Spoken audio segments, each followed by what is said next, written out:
I want to know what your personal experience has been living in Faribault, being served by local government, and just as a community member. What have your struggles and successes been as a result of living in Faribault? Because that's really what government is there to serve, right? It's to make life as easy and healthful as possible. And we want to see what improvements we can make both at the county level and at every level of local government. My hope with this campaign is really just to facilitate those conversations,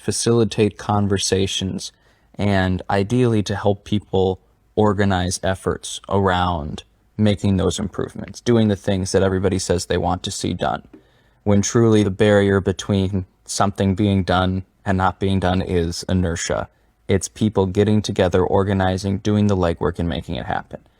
And that does take a lot of work. Let's not take that for granted, because organizing takes an emotional toll, it takes a physical toll, it takes an extreme mental toll, but more than anything, it takes away the one commodity that none of us have enough of, and that's time, and how we choose to allocate time. And since organizing community projects is stressful, and it is hard work, and there isn't necessarily a guarantee of success, it's a lot to ask people to get involved. I think it's the right thing to do. I think it's the right thing for people to get involved. But to say that, well, everybody just needs to organize to make it all happen, that's very difficult. So we need to recognize that it is a distinct privilege to be able to allocate time to being part of organizing efforts. And that's why it's important for elected leaders to lead. It's important for elected leaders to lead organizing efforts, to facilitate, to use whatever levers they can pull in their office to assist in organizing efforts. I've held a couple of open house events at the Buckham Memorial Library. They have a very nice community rental policy there, so I was able to go into the beautiful Great Hall, which is the upstairs of the library. And this won't be a shock to everyone watching this. I'm a history buff. I love local history, and particularly the story of Thomas and Anna Buckham. You can actually see behind me the play that we wrote about Thomas and Anna Buckham and the story of the library coming into being. So to have the conversations with the working people of today, folks, of all ages, folks that were actively working, folks that were retired, folks that have been here 10 years, folks that have been here 2 years, that was really something. And to do it all kind of in the shadow under this carving of Tom Buckham was pretty neat. And a lot of the questions that people had were around the basic tenets of organizing and how organizing meets local government. What are the different layers of local government? What's a state's issue? What's a county issue? What's a city issue?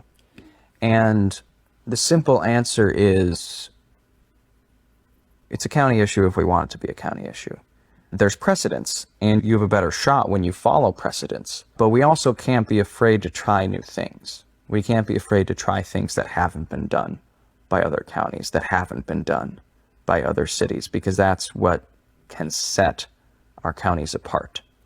And that's what I'd like to bring to the County Board of Commissioners, is an eye for the future, an eye for not just what has been done, what have we done in the past? Is there anything we've done to address these issues in the past, whether we're talking about homelessness, whether talking about housing security in general, talking about food security, talking about clean pipes in the ground? We need to look forward.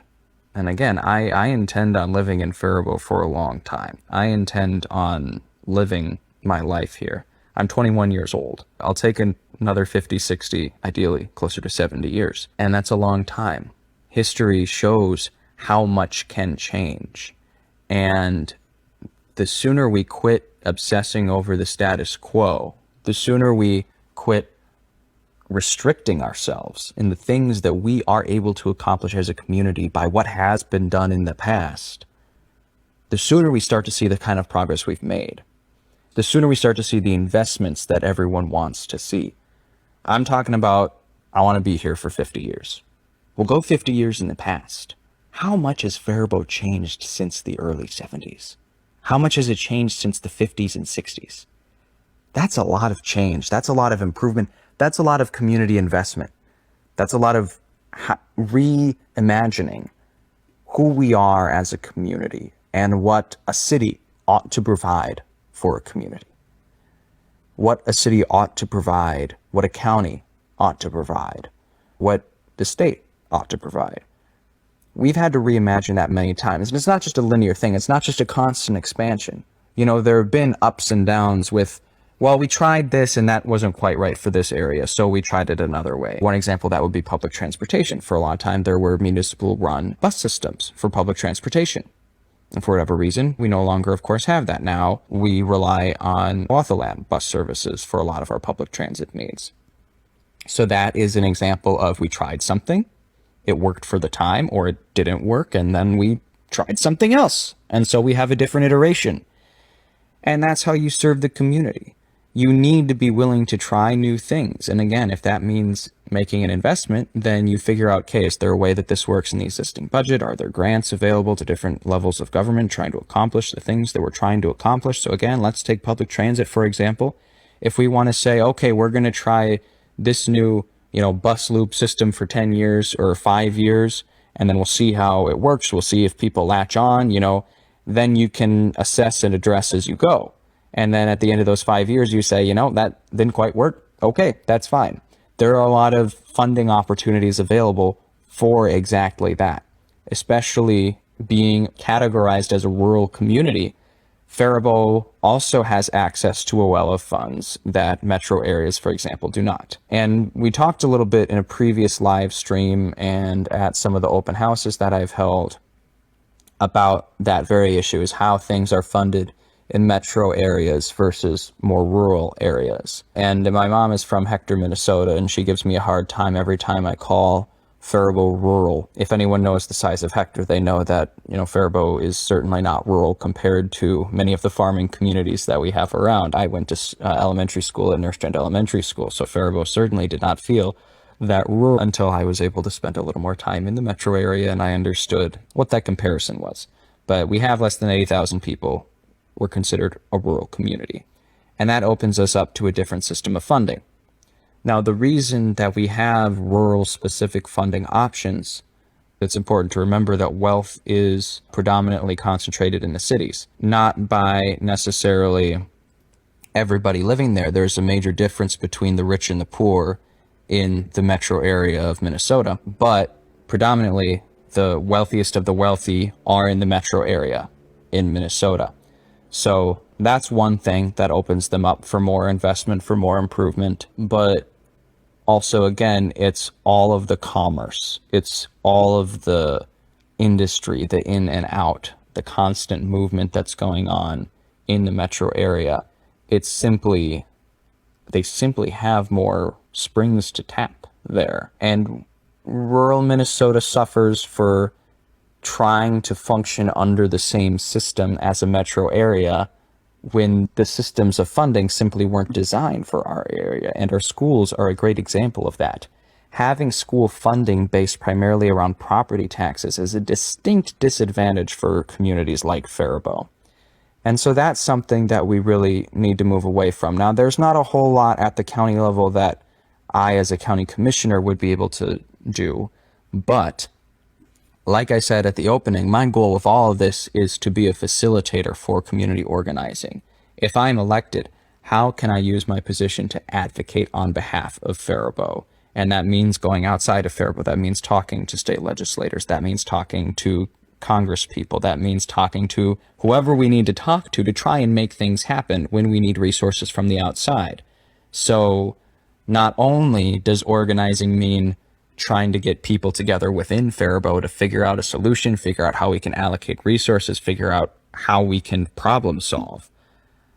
What an elected official can do is also say, okay, I have been instilled with a certain amount of trust from the voters of Faribault. I am being trusted to advocate on their behalf. I am being trusted to represent them, not just at the county board meetings. That doesn't end as soon as you walk out of whatever hall you're voting in. That doesn't end when you leave City Hall, when you leave the Board of Commissioner boardroom.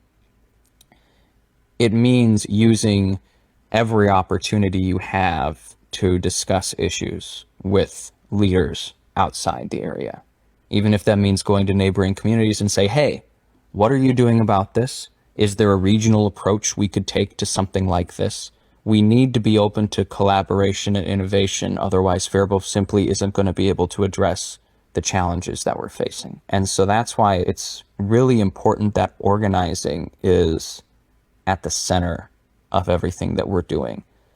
Because throughout Faribault's history, the assets that we have that have stuck around, the assets that have proven most successful and most long-lasting in Faribault, started at the grassroots. It wasn't coming from the top down. It wasn't coming from, here's an idea from an elected official and here we go. Or here's an idea from someone already in a position of power without consulting the community saying, here's what we need. Oftentimes, the most successful programs that have stuck around in Faribault are the grassroots efforts. And I'm talking about things like the Faribault Family Aquatic Center and Riverbend Nature Center. These things were community-led efforts. They were grassroots efforts to make these things long-standing. Now, those aren't governmental organizations, but there needed to be support and cooperation from governmental organizations. And now, of course, the Aquatic Center is a fully municipal swimming pool, but the starting process was entirely private citizens organizing fundraising to put up those matching dollars to get the city to buy in. And those are examples of those grassroots efforts that have proved to be sustaining in their impact in the community. And again, the ability to organize and devote that much time comes from a place of distinct privilege. So it's important that we can welcome people at whatever place they're at. If you're only available, for this much of time or that much time, that's fine, because we need people at every level from every background to be part of organizing communities to address these concerns. So we need to welcome people where they're at. Not everyone genuinely is able to serve on a board or commission. Now we need to really push people. We need to say, if you do have time to spare, if you can find a way to make the 1 or 2 hours a month work, please let's try and make this happen. But we also need to be understanding that not everybody has the capacity to show up to a council meeting or a commission meeting or to personally call their state legislator. That's why it is incumbent, again, on elected officials to seek out community input. So again, your job extends so far beyond your boardroom or your council chambers or whatever official capacity you're in. Now, that's not to say elected officials don't need private lives. They absolutely, deserve and do, because they're community members, they're neighbors, they're people. That's not what I'm saying. What I'm saying is we need to expect a certain amount of outreach, expect a certain amount of energy. And I'll be honest, my first open house, I was very happy with the attendance. We had, a little over a dozen people, maybe 15, 16 people over the course of the evening. The second one, I had 4 over the course of the evening. And someone asked, oh, well, were you disappointed by that turnout? My answer was no, I was shocked that I got so many the first time. But I'm not deterred from holding more open houses, because it's the consistency that counts. It's the consistency. It's the consistent effort that matters. If I can continue to offer regular events like that, regular open houses like that, even if only a handful of people show up every time, I had great conversations with the 4 people that showed up at the last one. And I love talking about Faribault. I love talking about the community, what people's experiences have been. I like getting to know people. And if I can put in that consistent effort, and if every elected official can put in that consistent effort to at least show that, yes, I am trying to make myself available, I'm trying to do this outreach effort. It's not just a one and done. It's not just well, it didn't work, so people must not be interested in this. No, I recognize that people work different shifts. I recognize that some people are mostly available during the day, but a lot of people work and they're mostly available in the evening. But some people also work evenings, or some people, they might have mobility issues. It might be difficult for them to be out later in the evening. For whatever reason, they might not be available during the evening. So you try to offer some things during the day. Now, I was only able to offer things during the day because I took some time off work.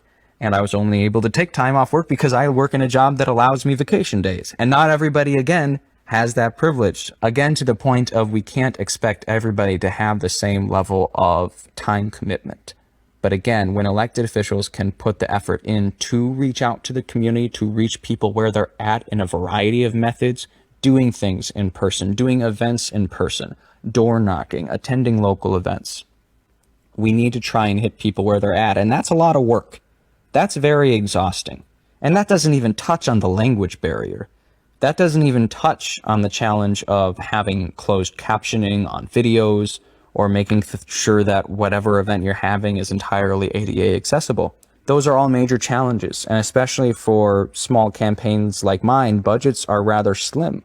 So the few pieces of translation that I've been able to get have been volunteers, friends of mine. With my profession, I already have the tools I needed to make detailed closed captioning for my last video. But I recognize that not everybody has that. And that, again, is where we need community organizing to be able to pool resources to show that we're putting in a good faith effort to reach as many people where they're at as possible. So we've got a couple questions in the chat, which are lovely to see. I encourage everyone to do that. Logan, thank you for being my admin in the comments once again. And he asked what the toughest question I got at my town hall was. Well, I think the simplest one, well, not simplest, but the one that I was most tensed for, and again, I've been very impressed with how folks have been conducting themselves throughout this whole campaigning process. The top question I got was, will you commit to lowering my taxes? Will you raise taxes next year? And I said, I won't commit to yes or no on that, because I don't know what the budget's going to be. I don't know what's going to be line for line in there. I don't know, what unexpected circumstances like a pandemic are we going to see again in 2023? Knock on wood, hopefully nothing. But in the interest of transparency and respecting people and being as honest as I absolutely can, I can't commit to something like that. But what I will commit to is making sure that you're in the loop if there is a budget proposal for an increase, and making sure that I am getting community input before I would take a vote on that. But at the end of the day, if I think, this is an investment that needs to be made, I will explain it to you. I'll make the case for it. And then if you disagree with me, then there's an election again in 2 or 4 years. But my philosophy on taxes is I would only like to see a raise in taxes if that can decrease the overall cost of living in the community. I know I addressed this in my last live stream too, but some people view government as the only thing they can do to help people's pocketbooks is lower taxes. And that simply isn't the case. Now, that doesn't mean we need to fund every program from everyone's pockets. There's different things we can do with taxing corporations, taxing different income brackets. Those are all things that we would need to explore. And those are all different things that, of course, I would need to defer to the experts drafting this legislation, the county staff who would be putting together the minutia of all of that. But if there are programs that we can fund at the county level that either raise property values enough to make up for, or more than make up for, any raise in taxes, then that's something that I might be in favor of. Or if we have a social program that can lower the cost of living for a significant number of people and therefore give them more buying power, give them more cash on hand for making those kind of triage financial decisions, then that's also something that I might be in favor of. Now, I recognize that both of those are hypothetical and they're not exact things.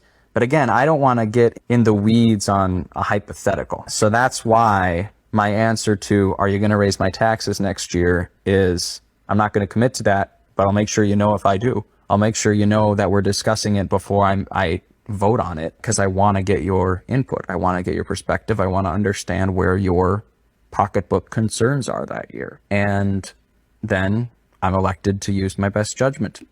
And that's what I would do. So I'd say that was probably the toughest question, but at least it was one that I was able to anticipate. Linda Marie. Hi, Mom. Thanks for popping in. She asked, what are some of your visions for the future? What have people shared with you that you are hoping for? One issue that has come up quite a bit is the quality of life, the living standards throughout the community. Many people are concerned about increased rentals and apartments in the community.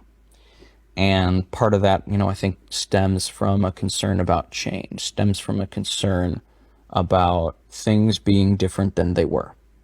And I understand that, especially if it's in your vicinity, if it's in your relative neighborhood, that's something you care about. It's important to take all of those things into account.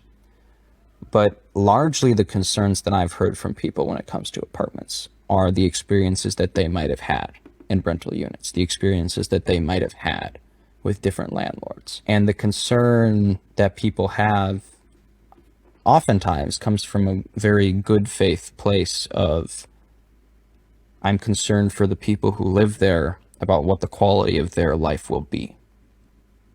Part of it is they're concerned about building equity. You're not building anything if you're in a rental unit. And it's one thing if, a rental is genuinely, I have all the options available before me and this is the lifestyle that I choose to live in. But for many, it's the only viable financial option. And that's a challenge.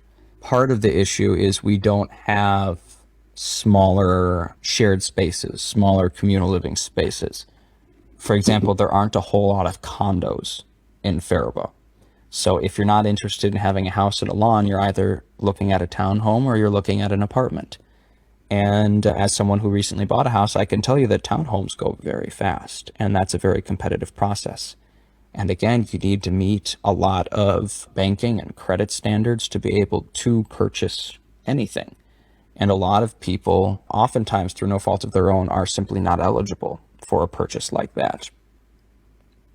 And that is a real challenge. Part of our challenge in Faribault and Rice County as a whole is that our system of reporting if there's an issue. So let's say you're living in an apartment and your landlord isn't fulfilling something, or they're not fixing something, they're not addressing an issue that is part of your agreement. You would need to report that to folks at the city. And if they're able to get something done, if they're able to get action from the landlord, that's great. But should the landlord decide to challenge that, well, for one thing, if you're saying I'm in apartment B and there's an issue with this thing in apartment B, odds are the landlord's going to figure out who reported that. And that can be a very intimidating situation for people renting, if that would be the source of any tension between someone renting and someone having to take care of that property and having that level of control over where someone lives. That can be a very uncomfortable imbalance of control.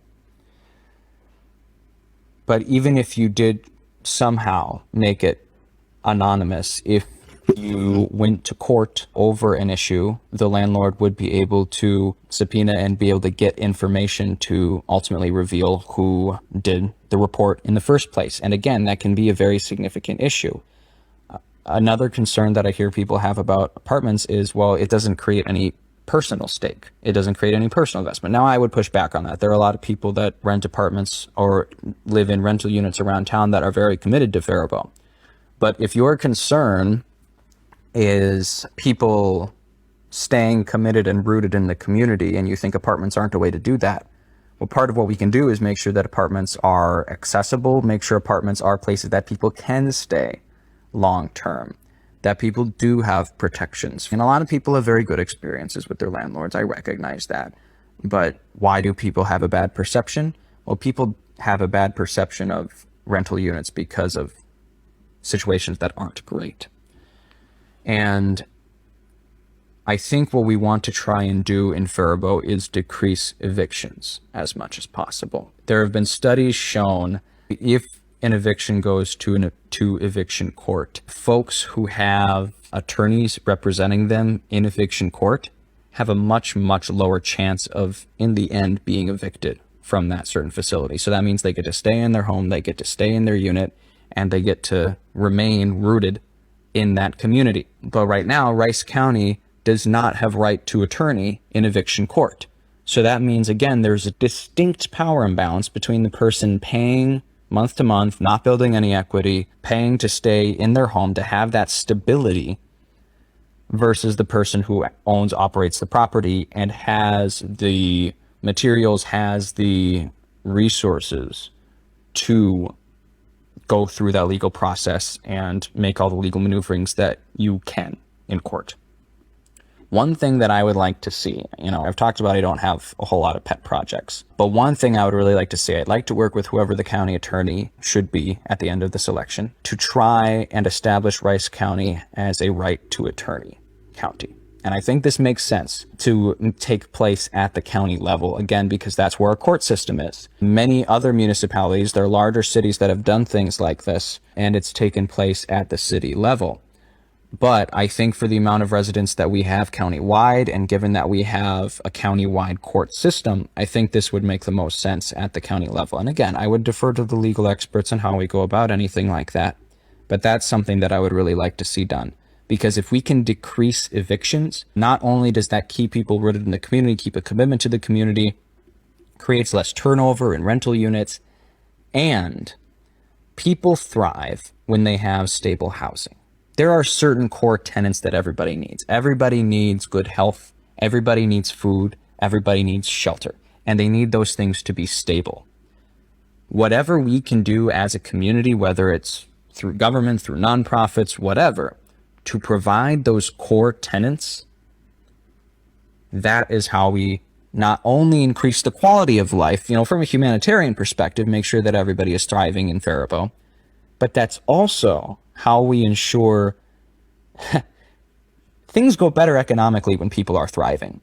If you are not hungry and you are not in unstable housing, and if you're not dealing with unaddressed medical issues because you can't afford it, if those things are out the window, you're much more likely to prosper in your education. You're much more likely to prosper in your job. You're much more likely to prosper in your personal relationships.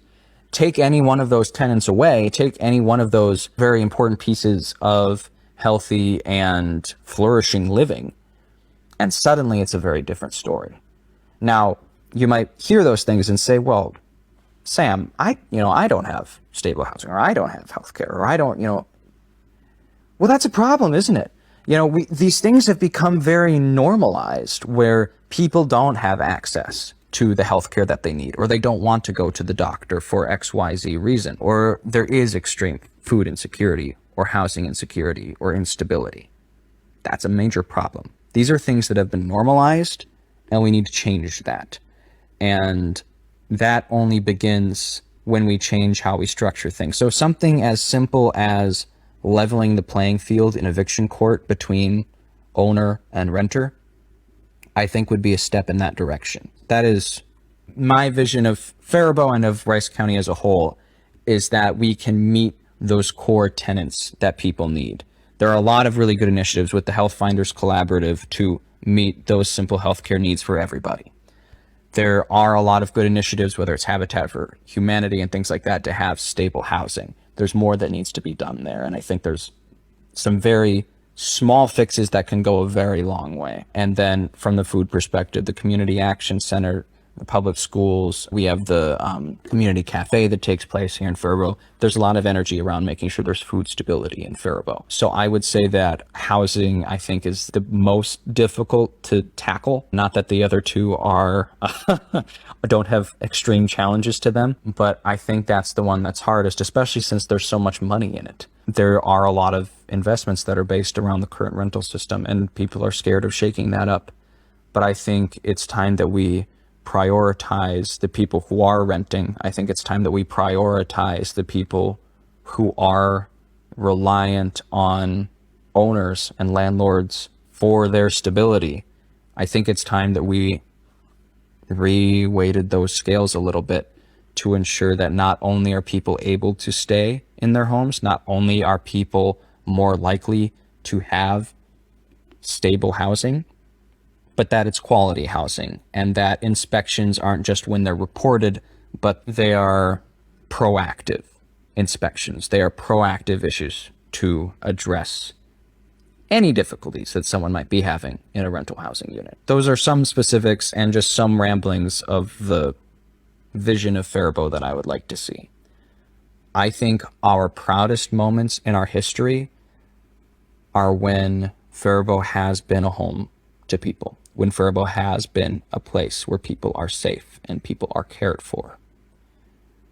And our most shameful moments in history is when we have not been that for people. Our most shameful moments in history is when people haven't been safe, when people haven't had stability. And I'd like to live up to our proudest moments in history rather than consign ourselves to the shameful parts. On that note, let's go back to the questions in the comments. Just a reminder to anyone tuning in that there's a primary election on August 9th. Make sure you have a plan to vote. There are many important things on the ballot. Not only are we narrowing the field for governor, secretary of state, but we're also narrowing the field for Rice County Commissioner District 3 and Rice County Sheriff. There are 3 candidates for sheriff. That is Richard Bailey, Ross Spicer, and Jesse Thomas. So they will be narrowed down to 2 candidates for the general and 4 names on the ballot for District 3 Rice County Commissioner, but only 3 folks are still in the race. How do I see transparency intersecting with the organizing you're talking about? That's a great question. So talked a lot in this live stream about transparency and talked a lot about organizing. And what do I mean by organizing? Organizing is the simple effort of bringing people together in a community around a specific idea. That's getting people together to meet specific goals. Whether it's as broad as making sure that we have stable housing in the community, or as specific as, hey, we'd really like to see a Faribault Family Aquatic Center, and then continuing until you see a Faribault Family Aquatic Center. And right now, there isn't an easy onboarding to community organizing. There are ways to get involved in commissions. There are ways to get involved if you want to get involved through the chamber or through the public schools or anything like that. But those are institutions. Those are the facilities through which we organize. Those are institutions. That's not organizing. Now, people who are involved in city commissions, people who are involved in volunteering for the public schools, people who are involved in the Faribault Area Chamber of Commerce can be community organizers, but it's not community organizing when it is led by those organizations. It needs to be a grassroots effort. So again, that doesn't mean that an official from the chamber or an official from the school board can't also be community organizers. It just means that it can't come from the top down. Where transparency intersects with community organizing, you can't organize if you don't know what the issue is. You can't have a voice if you don't know what you're talking about. Well, okay, that doesn't stop me sometimes, but self-deprecation, I know what I'm talking about and I'll do a good job on commission. Organizing is incumbent on knowing what's going on. So anytime that there is a lack of transparency, anytime that there is not an effort to keep people involved, and in fact, sometimes the complete opposite, when there's an effort to keep people in the dark, that can be an effort to tamp down on organizing, to decrease community involvement, because sometimes it goes smoother when you don't have people in your ear the whole time. Sometimes just projects are easier to get off the ground when you don't have folks nitpicking everything you do. I understand that.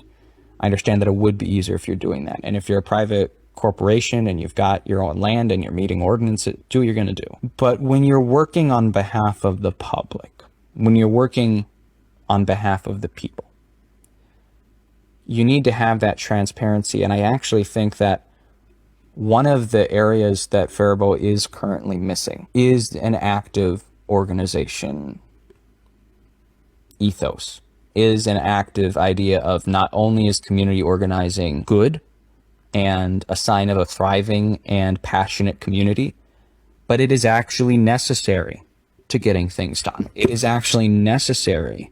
Having grassroots efforts are necessary to properly representing and doing the people's business. And right now, I know that there are people in positions of power right now who agree with that sentiment. But we need it to be front and center. It needs to be a top priority of people in positions of power to be facilitating organizing and to themselves be community organizers. Where does transparency and organizing come in? You can't have one without the other. And if there is not transparency, then what people will organize around is getting transparency.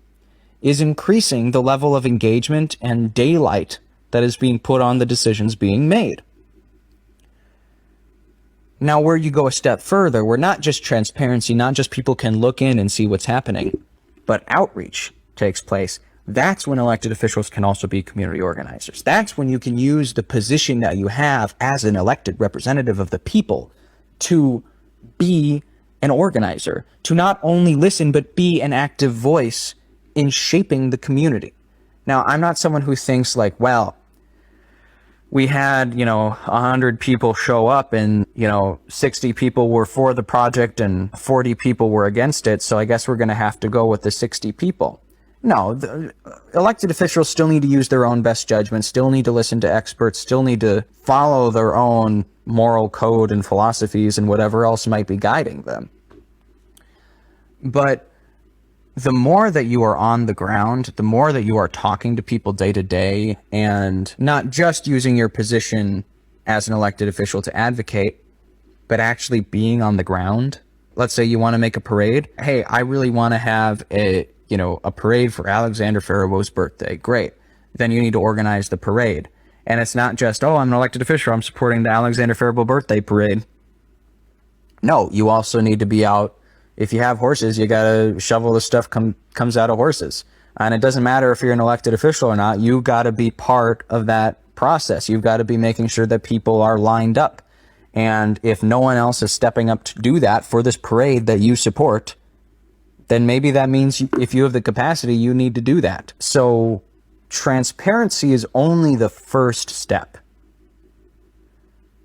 When it comes to community organizing, transparency is the first step, outreach is the next, and action comes after outreach and transparency. If we can get more transparency at the county level, that creates the policy. That creates the policy of transparency. But outreach can't really be mandated. Outreach is a political expectation. We need to have the political expectation of our elected officials that they are actively engaging in outreach. I believe the natural growth out of outreach will be that action. Will be, okay, we've had a lot of conversations. We've got an informal group of grassroots folks passionate about these issues. Then the next step is action. What do we need to do at the county level to make this happen? At the city level? Do we need funds? Do we need to fundraise?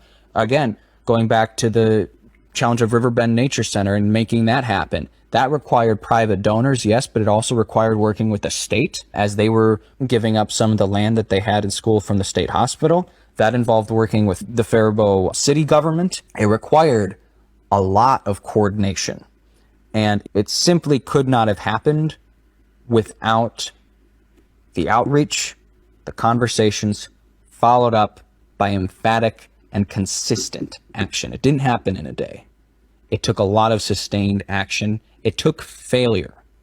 It took failure to make these things happen, to finally make them succeed. Ideally, our elected officials reflect the values and are held to the standard to which we would hope any community leader would be.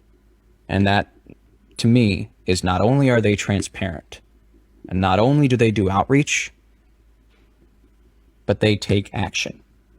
It's not just a matter of passive listening. It's not just a matter of passive votes. It's a matter of outreach and action, which to me are the natural political outgrowth of transparency. Alexandra Correll, hi sis, says, what motivated you to run for county commissioner versus a different position?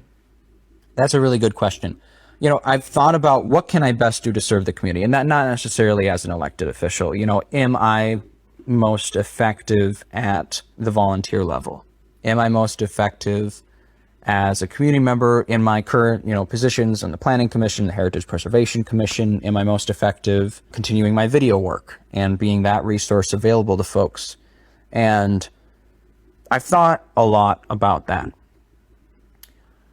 Throughout several projects that I've been working on across Rice County, both in my day job for the city of Northfield and in my volunteer work with the city of Faribault, and even some of the videos that we put together for Heritage Days this year. I was able to interview a lot of people that have served in various capacities in Faribault city government.